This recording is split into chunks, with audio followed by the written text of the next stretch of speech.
ভারতের অপারেশন সিন্দুরের পাল্টা জবাব দিতে অপারেশন বুনিয়ান উল মারসুস চালু করেছে পাকিস্তান। শুক্রবার রাতে এই অভিযানের আওতায় ভারতের 11টি সামরিক স্থাপনায় হামলা চালিয়েছে পাকিস্তানের প্রতিরক্ষা বাহিনী। আক্রমণের লক্ষ্যে ছিল পাঠানকোট, উধামপুর, গুজরাট, রাজস্থান ও আদমপুরের বিমান ঘাঁটিগুলো। বিশেষ গুরুত্ব দিয়ে হামলা চালানো হয়েছে ভারতের সুপারসনিক ক্রুজ ক্ষেপণাস্ত্র ব্রাহ্মসের একটি গোপন মজুদ স্থানে। এই অভিযানে পাকিস্তান সেনাবাহিনী ব্যবহার করেছে তাদের নিজস্ব প্রযুক্তিতে তৈরি ফাতাহ 1 ক্ষেপণাস্ত্র, যার রেঞ্জ 120 কিলোমিটার। জিও নিউজকে দেয়া এক সাক্ষাৎকারে পাকিস্তানের সেনাবাহিনীর এক জ্যেষ্ঠ কর্মকর্তা জানান, এই হামলায় উরি শহরের ভারতীয় সেনাবাহিনীর একটি ব্রিগেড হেডকোয়ার্টার এবং রসদ ডিপো ধ্বংস করা হয়েছে।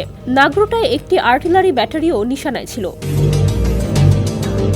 পাঞ্জাবের আদমপুর ঘাঁটিতে মোতায়েন ভারতীয় S-400 আকাশ প্রতিরক্ষা ব্যবস্থাও গুঁড়িয়ে দিয়েছে পাকিস্তানের বিমান বাহিনী। এ হামলায় ব্যবহার করা হয়েছে JF-17 যুদ্ধ বিমান।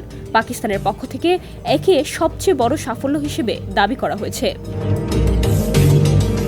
গত 22 এপ্রিল ভারতের পেহেলগামের বৈশরণ উপত্যকায় 26 জন হিন্দু পুরুষ পর্যটককে হত্যা করে একদল সন্ত্রাসী। এ ঘটনার পর উত্তপ্ত হয় উপমহাদেশের দুই প্রতিবেশী দেশ।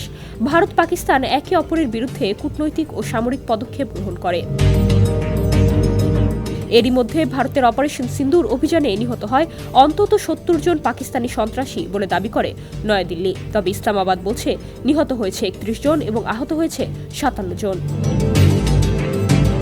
ভারত ও পাকিস্তানের এমন সামরিক উত্তেজনায় পুরো দক্ষিণ এশিয়া গভীর উদ্বেগে। বিশ্লেষকরা বলছেন, উত্তেজনার বদলে শান্তি ও সংলাপই হতে পারে একমাত্র পথ। ডেস্ক রিপোর্ট, সমকাল।